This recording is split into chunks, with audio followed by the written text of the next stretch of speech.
I tried filming with my hair down and it is not gonna work. It is way too hot. So you get the pony sleigh. Alright, let's do this. Hey guys, welcome back to my channel. So for today's segment, I want to go over working for franchises, or SDPs, Salon Development Program companies. So for those of you that are just getting into the hair industry or that are looking to work for one of these companies, some of you may know them as Supercuts, MasterCuts, Sports Clips, Aveda, Carlton, Ulta, and a few others out there. Those are the names that they go by. I personally have worked for one of these companies, and I thought, you know, I think it's a great segment to do, especially for people that are looking to start their hair career in one of these companies, or those who are an independent artist looking to make a lateral move and looking to make the change to one of these franchises, to know what to expect, know how the process works, some pros and cons. So I just wanted to give an overview of my personal experience working for one of these companies. I am not going to say the name, but my personal experience for one of these companies was, I don't even know if I should say 60-40 or if it's like 70-30 or what, but I guess maybe 60-40, or if I'm being honest, probably more like 70-30. But that is just my personal experience, because before I had decided to work for one of these companies, granted I never did because I felt that I could do more. It was just the position in my life and I needed a job and they were hiring, and it kind of worked out at the time. But I always worked for independent salons. I did pretty good. I've worked for one in Pasadena, one in Claremont, one in Upland, California, here in SoCal. So I was doing pretty good, and I already knew the lifestyle, the environment, and that's what I loved about those type of independent salons and what they brought to the table. Whereas, you know, working for a franchise, it can be iffy. It just depends on the person. Some people absolutely love it, and some people it's just not for them. And for me, I was not one of those people. It was not for me. Did I learn a few things? Yeah, I did, but was it for me at the end of the day? Unfortunately, it wasn't. But regardless of all that, I thought this would be a great segment for people to know what to expect and how it all works. So jumping into this segment, the first thing that I want to go over is, let's talk about the interview process. So for franchises or SDPs, whichever you want to call them, it varies for the company. Sometimes they require a mock trial. So when I say a mock trial, it means that they'll request that you bring in a model for you to come to the salon and do a trial run. Pretty much it could be a hair coloring, a hair cutting, a hair treatment service, just to see your customer service skills. And not only that, for them to personally assess your work. They will go through they'll go through the model's hair, they'll go through the haircut and see your quality of work. Now, if you do well in that, then you'll proceed on to the next round, which is the one-on-one interview. Now, if you conquer both, then you will most likely get hired. Now, if you fail either one, it is still 50-50 if they'll hire you. Sometimes they'll say, you know, there's things you need to work on, or, you know, this is what we do here and we're willing to train, which is great if that's what you're looking for. And then you'll proceed with the hiring on process. So also a couple things in the interview to keep in mind for working for these franchises is, because they are an organization, they do offer benefits, which is amazing, especially if you're looking for that stability of like a 401k, you know, health care benefits, and especially if you have kids, I think that's awesome that you're looking for that consistency that you can rely on, and that they offer that for you. Whereas if you were not to work for one of these companies, that's something that you'd have to get on your own through, you know, your own insurance separately, and that you pay out of pocket for. With them, they would just take it out of your check. Now, also another thing which is pretty cool for the company that I did work for is that they had a program that if you needed tools like scissors, clippers, so on and so forth, they would actually provide that for you, and they would just take a small amount out of your paycheck every week or bi-weekly, however their pay rate is set up, or excuse me, their payroll is set up. They would take it out of your check little by little until it's paid off, which is awesome, especially if you don't have the means to get the supplies that you need at that time. And another thing that they offered was everything in the store you could use, so you did not have to go out and buy your own product.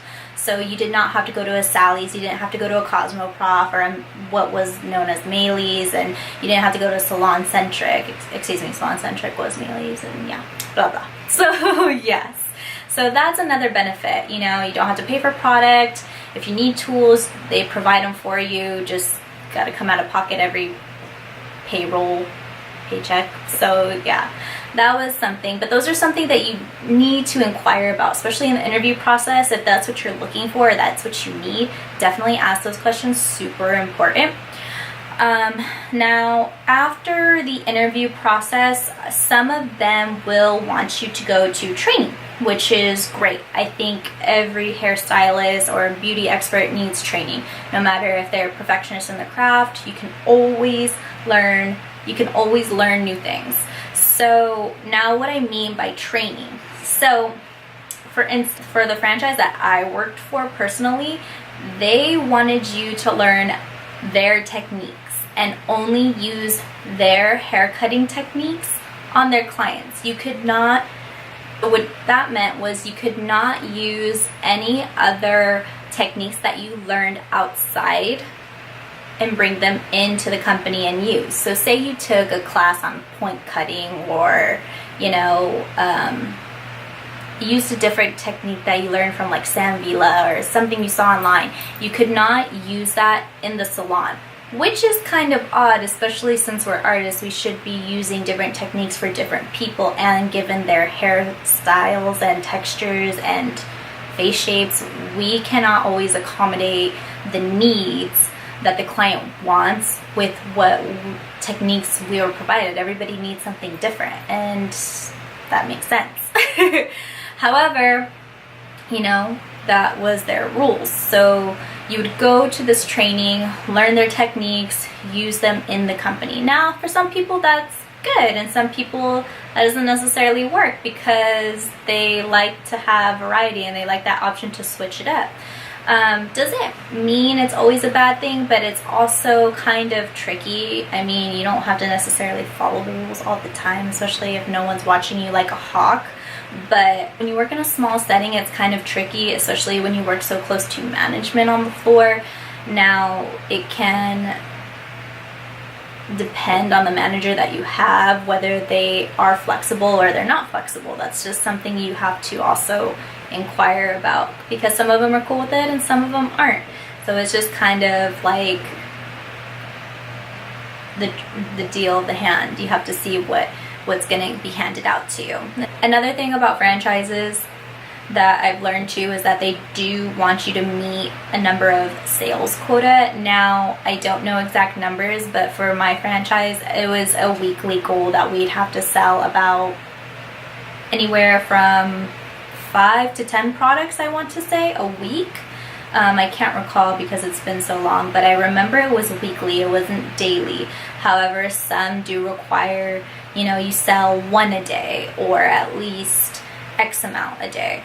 Now, it just depends on the company. Doesn't mean that everyone's like this or every company is like this. It just depends. Now, if you're shy and timid and you don't know how to sell and want to learn how to do that, I'd highly suggest it, because it's going to push you to not only be great at eventually breaking off and doing your own thing, but also just making yourself more profitable and making yourself more sellable and credible as, an artist. So that's something to keep in mind. If you have no problem selling, you can talk to people, or you could sell the freaking sky, then why not? That's just one thing. Some people like it, some people don't like it. It all just depends, honestly. Personally, I didn't mind it. I was used to it already prior to my experience, which was not a big deal. But however, sometimes it does get competitive and slightly pushy, I will say, and pressure to meet those goals because of the company requirements. It is a requirement and is part of your job duty to do that. So that's just something to consider, especially if you're shy. I mean, you know, it's just something you have to kind of break out of your shell and conquer. And if you're not into that, then maybe that's not the right route for you to take just yet. So another thing that I wanted to talk about regarding franchises is their platform. Now, what I mean by that is not only their social media presence, but also their brick and mortar, you know, presence. Because they are a franchise, they already are established company. People know them, they know who they are because of their marketing, their pricing, their location. Just because people walk by, they already know it's there. And it just goes into all those different type of factors. Now, because of their current platform, and depending on where you are, whether you're currently starting out or looking to make a lateral move to working for one of these franchises, the thing I want to talk about is people like consistency. And if you're one of these people that are looking for a steady paycheck and are looking for that stability in your life and need that, then I would advise you to go towards that route. Now, if you're okay with having, you know, your paycheck fluctuate from time to time and being able to make more here and sometimes make a little less here and be able to, you know, control how much you make every day and every week, every month, so on and so forth, then go the independent route, you know. But if you're still starting off it just depends where you're at. If you're beginning and looking to work for one of these franchises to get that consistency that you need before venturing off, then I would highly suggest to do it and gain as much clientele as you can from working for one of these companies before you decide venturing off. Gain all the experience that you have, gain all the techniques, get your tools, get what you need before you venture on to the next thing, whether it's owning your own franchise or moving on to an independent salon as an independent stylist.